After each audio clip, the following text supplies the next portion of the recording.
Welcome to the Intelligence Briefing Live What's the Buzz, where leaders and hands-on experts share how they have turned hype into outcome. Today's episode is going to be a little different on short notice. I was planning on bringing you Kiumarse Zamanian to share more about how you can actually select the best AI agent framework for your business. But unfortunately, we've run into some technical challenges, so we might need to reschedule that session for a later time. Now, thinking on the spot, I thought, why don't we turn this into a very interactive session and into an Ask Me Anything to really help you answer questions that are on your mind when we look at topics like AI agents and where things are headed next year, right? Yesterday, I collaborated with a number of esteemed experts and colleagues in this field to think about what are the big 10 trends when it comes to AI leadership next year. So I recommend you take a look at that post to learn more about that, where we're headed, all the way from, again, having to show business results and growth and make it very specific, to small language models and what that's all about, to also prioritizing the wellness and the mental wellness of our team members as they're going through these transformations and this change. Now, for those of you who are just joining, if you want to learn more about how you can run AI successfully in your organization, I would recommend check out my book, The AI Leadership Handbook. It's perfect now for the Christmas holidays and winding down, so take a look there. And also put in the chat where you're joining us from. I'm always curious to see how global our audience is. Now, when I look at topics like AI agents, it's certainly been a hot topic this year, and especially this from moving very, very quickly. Early last year, the first frameworks that came out where people said, well, hey, if we have this large language model and it can understand what I'm actually saying, and it gives me a response that is relevant, and it can also generate code, well, maybe I can use this and see if it can also call some other functions of a travel app, or maybe order something from Grubhub and the like. So to me, to see how this that can accept the goal that we give it. I want you to go and figure this out, right? Pull that data or help me plan a trip. How they matured from this idea that's been there for a long time, right? Also these systems of multiple agents, concepts that have already existed for decades, are now really coming together. I've recently worked with LinkedIn Learning to develop 2 courses on the topic of how you as a leader can prepare your organization for that kind of change, and what some of the challenges and opportunities are as you're thinking about different business functions. So if you have a subscription to LinkedIn Learning, I would recommend checking that out as well. You'll find me there under my name and the 2 courses. They're very short, a little more than 20 minutes, 25 minutes. So easy to view and to learn during the holiday break as well. Now, we've seen this topic now mature from the first attempts and trying this out to commercial vendors like Salesforce, Oracle, SAP, several others building this into their platforms. And I think just the pace of innovation has been mind-blowing, right? Over the course of this year, over a couple quarters, there are now enterprise-grade solutions available that you should certainly take a look at and evaluate and consider, what can we actually use this for and how do we want to use this? And to me, the next step along with that is also figuring out, well, how do these systems actually work? How do they work differently than even our ChatGPT, Copilot type products where we have an interaction with them? What else are we able to do if these systems can go off and gather data, help us put together a marketing brief, give us suggestion on maybe creative and ads, or pull data for our sales teams and insights that we either don't have to, or where we would spend a lot of time doing this, especially doing this over and over again. As a leader who's thinking about, should we do this? How should we do this? Advice would be also think about, how does the team dynamic change, right? If all of a sudden your team members have this additional capabilities, these additional agents and assistants available at their fingertip, how does it not only help our productivity, which I think is a lot of times like a low-hanging fruit, quick win type use case, But how can we bring them along on their journey? How can we teach them and show them how to use these tools effectively? And what can we accomplish as a team? Right? What does it mean if all of a sudden we have this booster, this productivity booster, this information booster, if you will, that makes us by orders of magnitude more efficient once we know how to use these tools? But also, how does it change the dynamic within our team? Most likely see that your team members are concerned and worried. Well, if the company is bringing in AI, what does it mean for me? What does it mean for my role and what I've been doing for the last 10, 12, 15 years? I know how this works. And now there's this AI thing that supposedly can do it better and faster and cheaper than I can. I'm not sure if I like that so much. So I think as a leader, your responsibility also has to be a lot more to guide your team and encourage them to actually use these tools. Transparent in communicating why this is important to the company team. You need to walk the talk. Just, dumping this AI tool on their desk or on their machine and say, go figure it out. You should be more productive now. It's not the answer to that productivity question and to that opportunity. And none of us were experts in Microsoft Office, if you will, once we graduated high school or graduated college. And it took some time. And in the same way, using AI and warming up to that idea that we have this agent, this assistant here, is similar as well. So I see actually Kiumarse is joining. So that's awesome. So we can talk a bit more about how you can select the best framework. And we started. Hey, Kiumarse, thank you so much for joining. Hey, Andres. LinkedIn, I didn't see your other link until just a couple of minutes ago. I apologize. I was actually watching quite helpful and setting wonderful. The context. Yeah. Yeah, awesome. That's excellent. So hey, maybe if you can talk to our audience a little bit about yourself, who you are and what you do, as we now pivot more towards the topic. How can you pick the best AI agent framework for your business? And again, for those of you in the audience, keep the questions coming. We have a few prepared as always, but we also want to make sure that it's interactive and that we can answer your questions too. So who are you? What do you do? Hey, great. Hey, thanks very much, Andres. And really have enjoyed your podcast and great book, and also the LinkedIn classes you have. Congratulations on all those. So I'm actually in the San Francisco Bay Area. I've been in Silicon Valley for about 30 years. I did my PhD at Carnegie Mellon University, focusing on data management and some AI, and then moved to Silicon Valley and worked in about 8 companies so far. I focused on analytics and interoperability. And for example, I worked for Autodesk, 𝗴𝗏𝗂𝗺, Yahoo, Responses, which got acquired by Oracle. And then after Oracle, I joined Walmart Connect. And most recently, I've been working in the Gen AI area since kind of early 2003, in the agent areas, and kind of exploring ways that we could leverage these agents to automate and make a lot of things, I think, more, make people more productive, and also making sure that these things are doing the right things. So yeah, I'm really excited about talking about a lot of those concepts with you. And I've been evaluating a whole bunch of these AI agent frameworks lately, and just wrote a little paper, share that after the call. Yeah. Absolutely.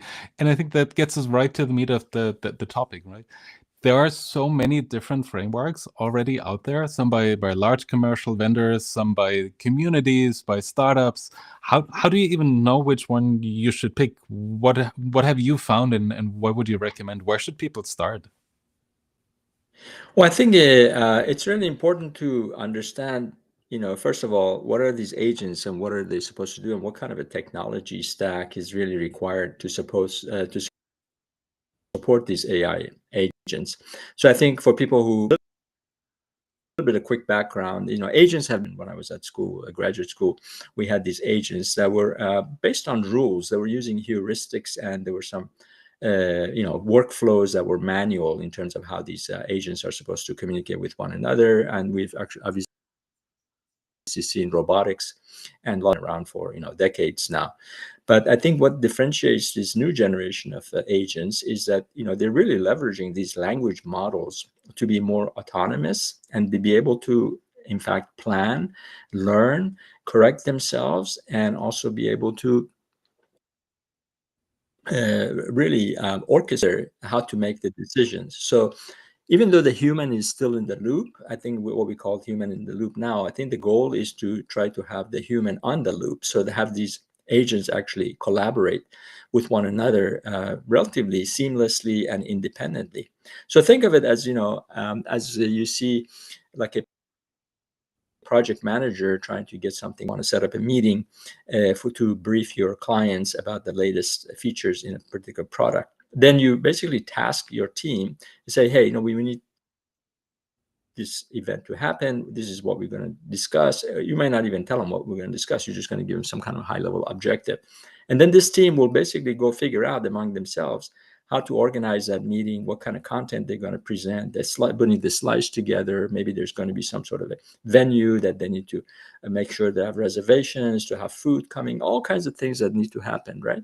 So in the past, maybe AI, in the past, I mean, for the past maybe year or so, is that individually we were able to do research using ChatGPT or Gemini to do these tasks individually, but the human was really the main interface with these large language models. You basically what they call a zero prompt. You basically issue a prompt, you get a response back, and then you issue another prompt, and most of the time these things may contain the context, etc. But now you're actually delegating these tasks to agents that among themselves need to decide how to break a particular objective into multiple tasks and find out if there's an agent that is actually specialized in a particular task. If so, delegate it to that particular agent, or maybe there's some function that you need to call to basically get that information. A lot of times you may need real-time information about flight information or hotel reservations or food, etc. that a large language model will not be able to help. These functions and tools also built in. So the way to look at it is the stack that is required to build these agent orchestration really is composed of really 6 layers. At the bottom you have the foundation models that we're all familiar with, the ones from OpenAI and Microsoft, AWS, etc., etc. So these are basically a lot of big companies are spending millions of dollars to train these large language models, right? Along with those, you may even have a small language specialized for a specific area, right? So this is kind of your bottom layer. That's kind of like where a lot of your learning has happened, and inference will happen at that level. Then you have got, you got to build memory and tools that will support your agents. So, just having a chatbot sitting on top of an LLM, it might be sufficient for just basically getting some simple answers. But if you want to have context and be able to maintain what type of information has been passed back and forth between these different agents, you need to have memory management. You need to be able to maintain state. So this becomes very similar to how we develop programs. And when you write software, there's all kinds of state management, etc. involved. So that layer sits on top of the foundation models. And then on top of that, you basically have these agent frameworks that are able to utilize the memory and state and the large language model, etc. So these frameworks basically sit on top and are able to help you to create agents and have agents communicate with one another. We've seen many examples that have past year or so in this area, particularly from Microsoft AutoGen, a LangChain we're all familiar with, and then after that LangGraph and LangFlow, and the layer in this area. So these are basically kind of frameworks that help you build agents and have them talk with one another. But then once you actually build these agents, you need to actually host these agents. So you basically expose them to people who are going to use them either through APIs or through UIs or some way that basically they become services that are available, right? So this becomes like service for hosting these agents, etc. Then once you actually have these hosted, you will have some domain specific agents, right? So you might actually build an agent that is very much specialized in dealing with marketing campaign management, or you have another one that is very specific to maybe some specific retail or travel or health or you name it. You will have these very domain specific agents. Now you have this kind of a whole host of agents. Some of them might be platform specific. Some of them might be working only within a Microsoft AutoGen environment. Some of them in Google, etc. Then you need to really make sure these agents are collaborating with one another. So again, the analogy with having people that have special skills and they have this special expertise to do things, these people need to collaborate with one another. Just as we are collaborating now, these agents need to be able to communicate, pass information back and forth, be able to utilize standards. So that's where you get to these multi-agent orchestration frameworks that are just emerging that will really help you grab agents and have them communicate so that they can not only be able to use large language models and small language models to basically find information for you, but also be able to call functions, delegate tasks between each other, and make decisions, and kind of like learn what they have, self-correct, and be able to do planning, etc. So there are a lot of activity in this area of the multi-agent orchestration frameworks that are just happening very recently. Particularly with 𝗶𝗂𝗺𝗺 just announced, AWS just announced theirs. 𝗘𝗿𝗺 has certainly moved into this area. Some of the other players that are more focused on the domain specific, like Cognizant, Neuro AI platform, they have very specific areas. So I think it's kind of a long answer to actually evaluate how we're going to use these orchestration frameworks and be able to find out which ones. Really, you have to identify the problem that you want to solve, just like anything else that you want to find a solution. Is this going to be very domain specific? Is this going to be very specific to a very specific plan? You need to build something much more enterprise level that goes across organizations, etc. So I think from that perspective, certainly having this kind of an openness and the different model support, you want to have something at least at the enterprise level that is can scale. You can actually have openness that you can choose different components that are appropriate for meeting your needs. Second thing, you want to make sure that you've got the right mechanisms to have control and governance, right? This is extremely important because you don't want these agents to just be 100% on their own or be reliant on humans. You want to be able to delegate the automation to these agents and put the right guardrails and governance rules in place so that you can automatically, or some agents actually are specifically tasked with monitoring what other agents are doing, what information they're passing to one another, etc. So governance is extremely important, particularly in some areas that maybe deal with healthcare. Privacy, as we all know, is extremely important. Being retrieved, maybe one group may have access to certain information, etc. So that all needs to be built in, and it's extremely important to have a framework that does give you the flexibility to define these rules and governance rules. And sometimes some of these, like the as I mentioned, some of the domain-specific frameworks, like the one from Cognizant, actually comes in with a lot of the controls built in and the governance built in because they're very much focused on very specific domains. But if you're dealing with something like a LangChain or 𝗘𝗿𝗺𝗺 or AutoGen, etc., they do have some governance capabilities, but that's an area that's extremely important and is evolving. Then control certainly kind of goes hand in hand with governance rules, but the control is how do you actually who is in control, which agent is in control of what, and how do you actually bring a human into the picture. I was reading some news that apparently there were some agents that were developed to go do some, I think, reservation or do some research or something, and they were self-checking to see if they actually found the right information or not, and they were continuously failing the check, and they were just being creative, checking with the large language model to see what the next thing that they were scraping websites, finding email addresses, and start sending emails to people, which was really crazy, right? So these agents were just going rogue and doing all kinds of crazy things, right? So you need to be very careful about that, in terms of control. Let me just pause there. I've got a few more items to cover. Sure. Yeah. Let me jump in real quick because I think there's a really, you said, in many ways, these agents, we can think of them as human colleagues, or as an equivalent in in the sense that helps us think about how we can interact with them. And then my question is, we all sign a code of conduct when we join a company or join a large company. There's some kind of an onboarding. There are some ethical standards, some expectations. There's some professional standards. If you think of finance and IFRS and others, how do agents, first of all, acquire that knowledge to know that, hey, these are the parameters of my role. I need to know what IFRS is and only act within, and then to also act ethically in alignment with, first off, but also general principles of how we do business. So they optimize for the right things, right? For additional revenue, and I can increase the margin, but I might do that as an agent at the expense of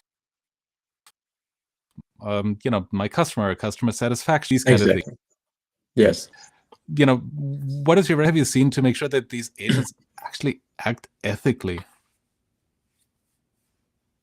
Yeah, I think that's an excellent point, Andres. I think ethic is certainly something that could be formalized in certain rules, but I think it's sometimes, depending on different, maybe within a company, you have certain very specific rules in certain cultures. I know at Walmart, there was a tone of voice, when these chatbots talk with the customers, it had to actually comply with the tone and sort of like the way that the Walmart customers needed to be treated. I'm sure, in healthcare, you have similar things, people's ethnicity and demographics and, like various different things that, ethics comes into play. As I said, if these things could actually be put into some rules that could be checked by certain agents, as one way. Sometimes you actually have some of these models. If there's a model that is fine-tuned, or you have a small language, you can in fact build in some of those, basically the conversations that you've had. For example, let's say there's a law firm that is developing some kind of a chatbot that will maybe help the associates or maybe the clients with certain information. They want to make sure that the information they're providing is not biased, or some HR agency, right? So if you actually take this model and then train it on very, very specific dialogues or type of documents that have been used that are safe. So you basically has been trained to actually know how to interact using the right ethics, etc. But you want to be very careful that you want to have some guardrails, very specific guardrails, that when a response actually is generated, an agent should check against certain rules, right? Does it meet a certain criteria, etc.? And as long as those rules are codified, then these agents certainly can do that. So I think that's where you really want to make sure that you've got a framework that allows you to build in those kind of governance rules, and also ability to maybe to call out to certain APIs and things. Maybe you have services that you have developed already. There are lots of companies that are actually focusing on just governance and ethics and things, that there might be services are available that these tools can call to check, right? So these are case by case, and you got to make sure that your framework supports these kinds of different scenarios and is flexible enough. That's awesome. And I would love to come back to another point that you made earlier, that eventually we will have different teams of these agents and virtual teams, and maybe to some extent even virtual organizations, from starting with individual tasks to departmental or teams, departmental, interdepartmental. Marketing talks to finance. What is my budget? Can I get a little more for this campaign? Here's why I think we can achieve better ROI or drive more customer demand, to even different companies having a sales agent and a procurement agent that figure out, do you have the product? Can you give me a discount? When can I get it? These kind of things.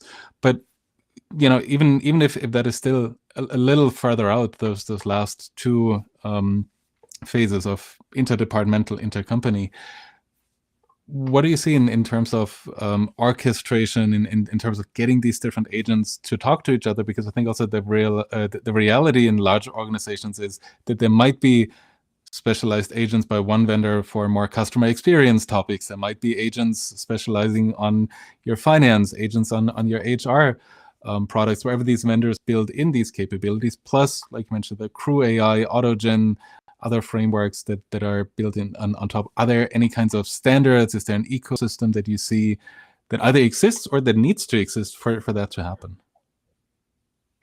Yeah, that's an excellent question, and I think that area is just evolving.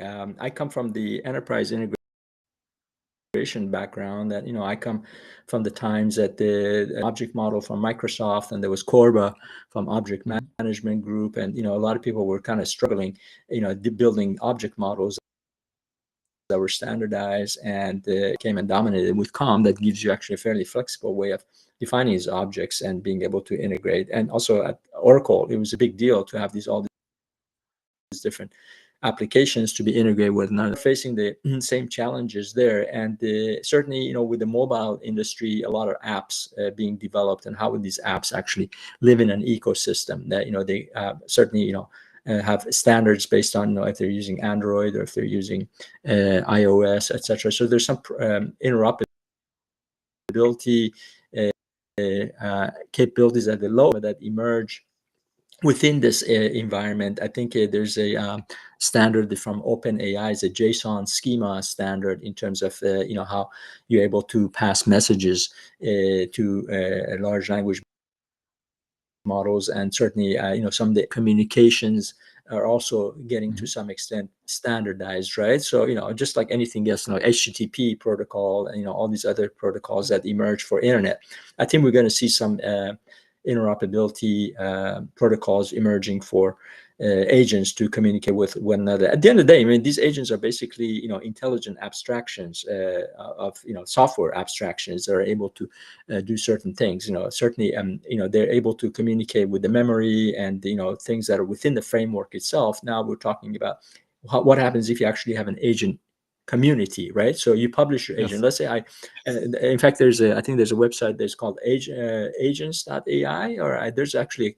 a place that you can go and develop agents and publish them, right? So it's becoming an ecosystem of agents. You can go and grab as many agents as you want, and then you have kind of an orchestration platform that you put these agents together to accomplish something much more extensive. So for these agents to be able to communicate with one another and kind of like plug and play to fit them together like a jigsaw puzzle, you're going to need to have some interoperability standard. I think those are kind of emerging right now as we speak, but there's going to be, as you know, there are major players in this, and they want to have dominance in this area, right? So I think Microsoft is going to probably push for its own agents, so is AWS, so is Google. Crew AI is trying to be a little bit more like a Switzerland and making sure that its agents are communicating.